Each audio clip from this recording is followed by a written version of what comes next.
트럼프 행정부가 뉴욕주 정부가 연방정부의 불법 체류자 체포 및 추방작전에 협조하지 않고 있다며 뉴욕주 정부를 상대로 소송을 제기했습니다. 연방정부가 뉴욕시 정부에 지원한 8천만 달러를 밤사이 환수한 것으로 나타났습니다. 퀸즈 플러싱 한복판에서 2025 코리안 설날 퍼레이드가 펼쳐집니다. 자신의 룸메이트를 살해하고 시신을 훼손한 23세 남성이 오늘 체포됐습니다. 모두가 누릴 수 있는 권리, 바로 아름다움입니다. 키스는 누구나 더 쉽고 당당하게 자신의 아름다움을 즐길 수 있는 세상을 꿈꿉니다. 키스는 우리 모두의 미래가 더 아름답게 빛날 수 있도록 최선을 다할 것입니다. 당신의 아름다움의 모든 순간, 키스가 함께합니다. 뉴뱅크와 함께 꿈의 집을 마련하세요. 빠른 승인, 맞춤형 서비스, 전문가 상담, 지역 전문성, 경쟁력 있는 이자율. 뉴뱅크가 주택 소유를 쉽고 간편하게 모든 단계에서 도움을 드립니다. 지금 바로 가까운 뉴뱅크 지점을 방문해서 홈모기지 대출 상품에 대해 문의하세요. 뉴뱅크 제공입니다. 트럼프 행정부가 뉴욕주 정부가 연방정부의 불법 체류자 체포 및 추방작전에 협조하지 않고 있다며 뉴욕주 정부를 상대로 소송을 제기한 반면 뉴욕시와 에릭 아담스 뉴욕시장은 이례적으로 소송 대상에서 제외했습니다. 연방법무부는 연방정부를 대리해 12일 뉴욕주도 알바니 등을 관할하는 뉴욕 북부 연방법원의 뉴욕주 정부와 캐시 호컬 뉴욕주지사, 레티샤 제임스 뉴욕주 검찰총장, 마크 슈로더 뉴욕주 차량국장을 상대로 연방정부의 정책에 협조하지 않고 있고 헌법을 어겼다며 소송을 제기했습니다. 법무부는 소송장에서 뉴욕주 정부가 연방이민당국의 불법 체류자 정보 제공 요청에 협조하지 않고 오히려 불체자들에게 이를 통보해 줌으로써 연방정부의 작전을 방해하고 있다고 주장했습니다. 특히 펜 본디 연방법무장관은 어제 불체자 단속 등과 관련 기자회견을 통해 소송 사실을 밝히고 뉴욕주는 미국 시민보다 불법 체류자를 우선시하는 선택을 했다. 이는 명백한 연방법 위반이므로 뉴욕주는 오늘 당장 이 같은 정책을 중지해야 한다고 강조했습니다. 본디 장관은 연방법을 준수하지 않는다면 다른 지방정부 등도 소송 타겟이 될 것이라고 주장, 이른바 이민자 피난처 도시를 자처한 주정부 등을 상대로 계속 소송을 제기할 것임을 분명히 했습니다. 연방법무부는 지난주 일리노이주와 시카고시, 쿡카운티를 상대로 소송을 제기한 데 이어 두 번째로 뉴욕주를 상대로 압박작전을 시작한 것으로 풀이됩니다. 하지만 법무부는 일리노이주 등을 소송할 때 시카고시도 피고에 포함시켰지만 어제 소송에서는 뉴욕주 정부 및 주정부 고위 관리 등에 대해서만 소송을 제기하고 정작 불체자가 가장 많은 뉴욕시와 에릭 아담스 뉴욕시장 등에 대해서는 소송을 제기하지 않은 것으로 드러났습니다. 이처럼 법무부가 뉴욕주를 상대로 소송을 제기하면서 아담스 시장 등을 제외한 것은 아담스 시장으로부터 기소취하에 따른 반대급부로 불체자 체포 협조를 받아내기 위한 것으로 분석됩니다. 연방정부가 뉴욕시 정부에 지원한 8천만 달러를 환수한 것으로 나타났습니다. 뉴욕시 감사원장은 12일 뉴욕시 은행 계좌에서 8천만 달러가 사라진 것을 확인했다고 밝혔습니다. 연방국토안보부는 이날 연방재난관리청이 지불한 정부 보조금을 전부 환수했다고 확인했습니다. 크리스티 놈 연방국토안보부 장관은 자신의 X계정에 글을 올리고 자신이 피마가 지난주에 보낸 정부 지원금 전부를 환수하라고 지시했다고 밝혔습니다. 미국 시민들의 안전 또는 유익이 되지 않는 것에 단 1원도 주지 않겠다고 강조했습니다. 밤사이 뉴욕시 은행 계좌에서 8천만 달러가 사라지자 뉴욕시 정부는 발을 동동 구르며 피마와 긴급 미팅을 요청했습니다. 브래드 랜더 시감사원장은 이번 환수는 불법이라며 연방정부가 뉴욕시 은행 계좌에 접근권이 있는 줄도 몰랐다고 말했습니다. 이번 환수 조치는 지난 10일 정부 효율부를 이끌고 있는 일론 머스크가 피마가 불법적으로 뉴욕시 난민 호텔 숙박비를 위해 5,900만 달러를 지불했다고 밝히면서 이루어진 것입니다. 퀸즈 플러싱 한복판에서 2025 코리안 설날 퍼레이드가 펼쳐집니다. 퀸즈 한인회가 주최하는 코리안 설날 퍼레이드에는 오는 15일 오전 11시 노던 블러바드 156 스트릿에서 전통 농악대를 선두로 노던 블러바드를 따라 167 스트릿 리세션 하우스까지 행렬이 이어질 예정입니다. 올해로 2회째를 맞는 이번 퍼레이드는 뉴욕 한인봉사센터, 퀸즈 YWCA, 뉴욕가 정상담소 등의 특별 후원으로 진행됩니다. 퀸즈 한인회에 따르면 지난해 플러싱 한인타운 일대에서 처음 실시했던 정월 대보름 지신밟기 행사를 올해 2회 행사부터는 퀸즈 한인 커뮤니티의 겨울 축제 행사로 한 단계 업그레이드 시키는 취지에서 코리안 설날 퍼레이드로 확대 개편했습니다. 우리 한인사회의 위상을 높이고 또 우리가 단체들이 함께 한다는 데 의의가 있지 않을까 그렇게 생각을 합니다. 비록 뭐 올해는 또 이렇게 저희가 한 4단체가 하지만 해를 거듭할수록 어떤 단체든지 참여하는 거 환영합니다. 그래서 우리 한인사회의 힘이 또 우리 커뮤니티가 살아있다는 것을 보여줄 수 있는 그런 기회가 되었으면 좋겠습니다. KCS 김명미 회장은 한인들을 중심으로 설날 축제를 함께 펼치는 것이 매우 의미가 있다며 한인 커뮤니티의 관심과 동참을 당부했습니다. 한인이니까 당연히 동참을 해야 한다고 생각합니다. 하물며 루나 뉴이어 하면서 많은 이벤트를 다니고 있습니다. 그런데 퀸즈 한인회에서 한인들도 해야 합니다라는 말씀을 하셨을 때 아무리 다른 일이 있더라도 무조건 동참합니다.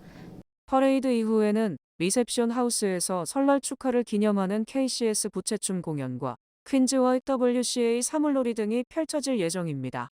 공연 참석자들에게는 소정의 선물과 함께 퀸즈 산수갑 산토 식당의 떡국 식사권이 제공됩니다.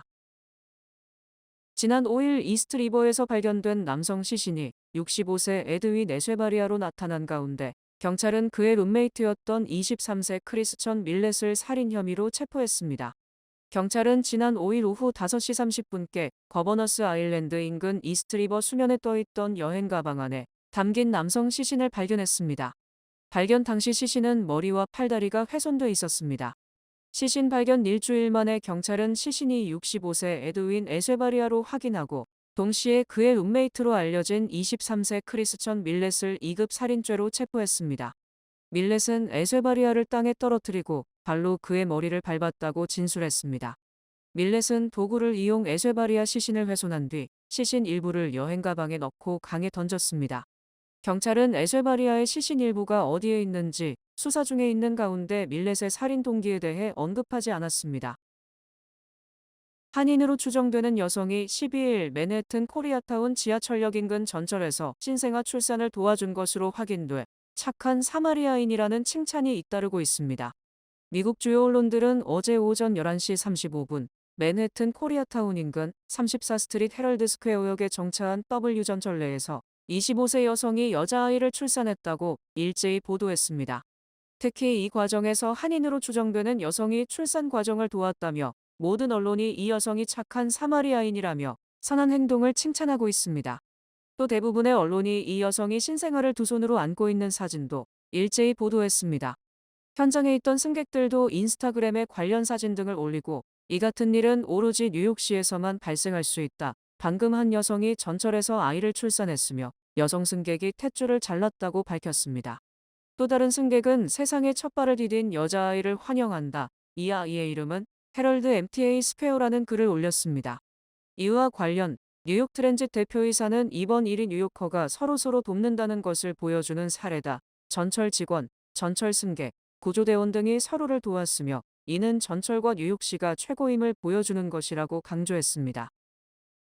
지난해 뉴욕주에 신고된 로맨스 스캠 피해 규모가 역대 최고치를 기록해 뉴욕주 소비자 보호국이 발렌타인데이를 앞두고 로맨스 스캠 주의보를 발령했습니다. 11일 주소비자 보호국은 로맨스 스캠은 이성적 관심을 이용해 피해자로부터 호감을 얻은 뒤 돈이나 신원 정보 등을 사취하는 행각이라면서 지난해 뉴욕주에 신고된 로맨스 스캠 피해 규모는 2,500만 달러에 달한다고 밝혔습니다. 로맨스 스캠은 성격상 신고를 꺼리는 피해자들이 많아 실제 피해 규모는 집계 수치보다 훨씬 더 많을 것이라는 것이 주소비자 보호국 추산입니다. 로맨스 스캠은 온라인을 통해 신뢰를 쌓은 뒤 여러 이유를 대며 돈을 갈취하는 신종사기 범죄로 수년 전부터 미전역에서 급증하고 있는 추세입니다. 실제로 한 코네티컷 여성은 최근 100만 달러를 사기당했습니다. 60세 여성은 처음으로 온라인 데이팅 앱을 통해 만난 남자가 가상화폐에 투자하라며 처음에는 4만 달러로 시작해 몇 개월 만에 자신이 일평생 모은 돈과 연금까지 약 100만 달러를 잃게 됐습니다. 전화통화로만 이루어진 이들의 로맨스는 사기였던 것입니다. 주소비자 보호국은 온라인에서 알게 된 사람이 은행 계좌를 요구하거나 온라인 송금 앱 등을 통해 송금을 요구할 경우 로맨스 스캠을 의심해야 한다고 조언했습니다. 주소비자 보호국은 만난 적이 없는 사람이 돈을 요구한다면 어떠한 경우라도 돈을 보내서는 안 된다. 선불카드, 기프트카드, 암호화폐 이용을 제한하는 것도 같은 사기로 의심해야 한다고 강조했습니다. 백신 회의론으로 논란을 야기했던 로버트 케네디 주니어 연방보건복지부 장관 지명자가 13일 연방 상원의 인준 절차를 통과하며 장관직에 공식 취임하게 됐습니다. 상원은 이날 오전 본회의를 열고 케네디 주니어 보건복지부 장관 지명자 인준안에 대한 표결을 실시해 찬성 52표, 반대 48표로 가결 처리했습니다.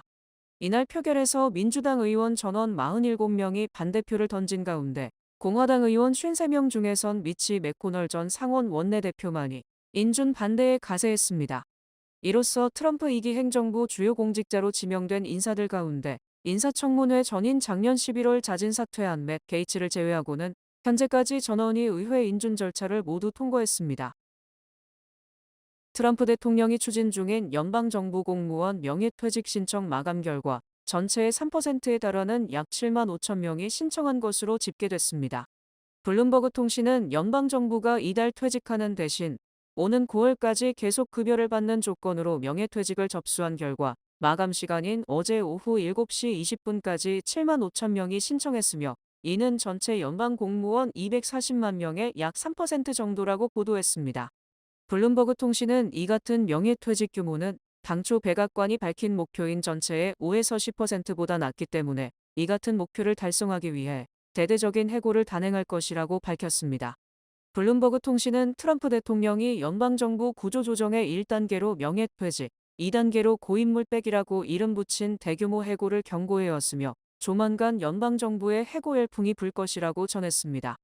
실제 트럼프 대통령은 지난 11일 일론 머스크 정보효율부 책임자 배석하에 연방정부기관장들에게 대규모 해고를 개시할 준비에 신속하게 착수하라는 행정명령을 하달했습니다. 연방 공무원은 바이든 대통령 재임 때 6.3% 증가했으며 현재 인원에서 3%가 줄어도 2023년 수준으로 돌아가는 정도의 수준이며 예산 절감액은 연간 100억 달러 미만으로 알려졌습니다. 어제 명예퇴직 프로그램이 마감된 것은 지난 6일 이 제도의 시행을 일시 중단하라는 명령을 내렸던 연방법원이 중단 소송에 대한 각하 명령을 내리면서 중단 명령 또한 해제됐기 때문입니다. 이에 대해 연방정부는 명예퇴직 프로그램이 합법이며 공무원들에게 가치 있는 선택을 제공한다는 점이 입증됐다며 환영의 뜻을 표했습니다. 트럼프 대통령이 취임 첫날부터 물가를 잡겠다고 큰소리쳤지만 뜻대로 되지 않자 말을 돌리는 등 수위 조절을 하고 있다는 분석이 제기됐습니다. 트럼프 대통령은 지난해 8월 내가 이기면 첫날부터 물가를 낮출 것이다. 원유 생산을 늘려 대표적 체감 물가인 휘발유값부터 내릴 것이라고 강조했었습니다. 트럼프 행정부는 원유 증산 및 규제 철폐 등을 통해 비용을 낮추고 초과 근무에 대한 세금 면제 등을 통해 인플레이션을 억제하겠다고 강조했지만 식료품 등의 가격 인하 가능성은 더 낮아진 반면 관세 부과 등으로 수입품 가격 급상승에 직면했습니다. 특히 트럼프 대통령은 중국에 대한 10% 추가 관세 부과에 이어 다음 달 12일부터 철강과 알루미늄 제품에 대해 25% 관세 부과를 예고했고 상대국들도 보복 관세를 선언, 물가를 낮추기는커녕 대폭 상승이 불가피한 상황입니다. 이처럼 물가 낮추기 공약이 점점 힘들어지자 트럼프 대통령은 외부 요인에 따른 물가 상승이라고 말하는 등 점차 다른 탓으로 돌리고 있습니다. 트럼프 대통령은 우리는 부유해질 것이다. 지금은 그렇지 않다. 연방정부 부채가 36조 달러에 이르는데 이는 모든 나라가 우리를 이용하도록 내버려뒀기 때문이라고 지적했습니다. 특히 트럼프 대통령은 어제 트루스 소셜을 통해 바이든 인플레이션 상승이라며 전임 정부의 잘못이라고 비판했습니다. 또 백악관 대변인은 트럼프 대통령이 생활비 부담 완화를 위해 모든 조치를 취하고 있지만 언제 부담이 완화될지에 대해서는 시간표는 없다며 한 발 물러서는 모습을 보였습니다. JD 벤스 부통령도 시간이 좀 걸릴 것이다. 로마는 하루아침에 세워진 것이 아니라며 기대치를 낮추는 발언을 했습니다. 미국 재정 적자가 지난해 10월부터 올해 1월까지 4개월 동안 8,400억 달러 급증하면서 사상 최고치를 기록했고 국채이자가 적자의 절반에 가까운 것으로 나타났습니다. 재무부는 어제 기준, 보건 및 사회보장, 퇴역군인 지원, 부채에 대한 이자 지급 등에 따라 2025 회계연도 첫 4개월간 연방정부 재정적자가 8,400억 달러 증가했다고 밝혔습니다. 특히 지난해 10월부터 올해 1월까지 누적 적자의 폭은 25% 급증한 것이며 올해 1월만 재정적자가 1,290억 달러 늘어났습니다. 이 기간 중 세금 수입은 1조 6천억 달러로 전년 같은 기간과 비교해서 거의 변동이 없었지만 지출은 2조 4,400억 달러로 전년 동기 대비 7% 늘어났고 지출에서 가장 큰 비중은 기존 국가 채무에 대한 이자로 확인됐습니다. 이 기간 중 국채에 대한 이자 지급액은 3,920억 달러이며 이는 이 기간 중 적자의 약 절반에 육박할 정도의 거액입니다. 이에 대해 재무부는 기존 저금리 국채의 만기가 도래 이를 상환해 준 뒤 새로 국채를 발행해야 하지만 최근 몇 년간 물가가 오른 데다 연방 기준금리가 크게 오름에 따라 이자 부담이 크게 늘었기 때문이라고 설명했습니다. 또 시니어 대상 의료보험인 메디케어와 사회보장 수혜자 등이 늘어남에 따라 이에 대한 지출 증가도 적자의 요인이 됐습니다. 한편 스캇 베센트 재무부 장관은 국내 총생산 대비 재정적자 비율을 지난해 6.4%에서 향후 3%로 줄이겠다는 목표를 세웠으며 국가 부채에 대한 이자를 줄이는 것은 불가능하므로 공무원 감축 등 대대적 구조 조정에 나서는 것으로 풀이됩니다. 지난달 물가가 예상 밖으로 큰 폭으로 상승, 증시가 하락하는 등 물가 오름세에 대한 우려가 커지고 있습니다. 지난달 소비자 물가지수는 전년 1월보다 3.0% 상승했으며 이는 지난해 6월 3.0% 오른 뒤 7개월 만에 다시 3%대로 진입한 것입니다. 또 물가의 기조적 흐름을 잘 보여주는 근원지수 상승률은 3.3%에 달해 지난해 하반기 이후 비슷한 수준에 머물며 내려오지 않고 있는 것으로 조사됐습니다. 특히 조류 인플루엔자 확산에 따라 계란 가격이 전월보다 15.2% 급상승하면서 물가 상승을 주도했고 이는 지난해 1월과 비교하면 무려 1.5배 이상 오른 것입니다. 또 미시간대가 발표한 2월 소비자 심리 설문조사에 따르면 1년 뒤 기대 인플레이션이 4.3%로 한 달 전보다 무려 1.0%포인트가 상승했습니다. 이에 따라 어제 뉴욕 증시는 비교적 큰 폭으로 하락했고 증시 상승을 주도하고 있는 매그니피슨트 세븐도 약세를 면치 못했습니다.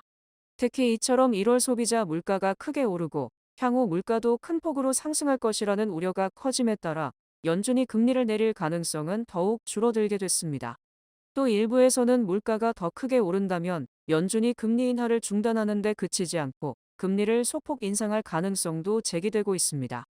한편 백악관은 모두가 예상했던 것보다 훨씬 나쁘다. 전임 정부가 미국 경제가 진짜 어디에 있는지 투명하게 밝히지 않았기 때문이라고 주장했습니다. 뱅크 오브 오프가 드리는 경쟁력 있는 이자율의 12개월 정기 예금 상품, 가까운 뱅크 오브 오프 지점에서 만나보세요.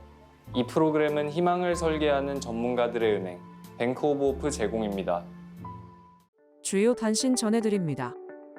트레이더 조, 코스트코, 월마트 등 대형마트에서 판매 중인 트라이오니온 시푸드의 일부 참치캔 제품이 식중독균 오염 가능성으로 리콜됐습니다. 연방의회 예산 처리 시한을 한 달 정도 앞두고 다수당인 공화당이 하원에서 대규모 감세와 정부 지출 감축, 부채 한도 상향 등이 포함된 예산안을 발표했습니다. 지난달 트럼프 대통령에 의해 해고된 연방정부 감사관 8명은 워싱턴 DC 연방법원에 부당해고를 주장하며 복직을 요청하는 소송을 제기했습니다. 이민서비스국은 올해 전문직 취업비자 신청을 위한 고용주 사전 등록이 오는 3월 7일 정오부터 3월 24일 정오까지 진행된다고 밝혔습니다. 세계 자동차 업계에 관심을 모았던 일본 혼다와 닛산 자동차가 13일 기자회견에서 합병 협상 철회를 공식 선언했습니다. 애플은 아이폰이나 애플워치 등에서 데이터를 수집해 이용자의 건강을 모니터링하고 관리 및 예측하는 새로운 장기 프로젝트 애플 헬스 스터디를 개시한다고 밝혔습니다. 샌디에이고에서 해군 군용기가 바다에 추락하는 사고가 발생했습니다. 사고 항공기에 탑승 중이던 조종사 2명은 추락 직전 탈출해 바다에 빠져 구조됐습니다. 중국 온라인 쇼핑몰 테무가 트럼프 대통령이 부과한 중국 관세를 피하기 위해 제조업체가 직접 미국으로 상품을 배송하는 방식의 변화를 추진하고 있습니다. 날씨 전해드립니다. 금요일인 내일은 대체로 흐리겠습니다. 낮 최고 기온은 37도, 최저 기온은 26도입니다. 해 뜨는 시간은 6시 52분, 해지는 시간은 5시 29분입니다. 이상으로 주간 날씨와 세계 날씨 전해드립니다.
뉴욕 한인회 선거관리위원회가 제39대 회장 선거 후보자 확정을 공고합니다. 이명석 후보가 제39대 한인회장 단독 후보로 확정되었습니다. 후보자의 정견 발표 및 언론인 질의응답은 뉴욕 한인회관 6층에서 2025년 2월 18일 정오에 개최될 예정입니다. 이상으로 2월 13일 목요일 TKC 뉴스데스크 여기서 마치겠습니다. 시청해주신 여러분 고맙습니다.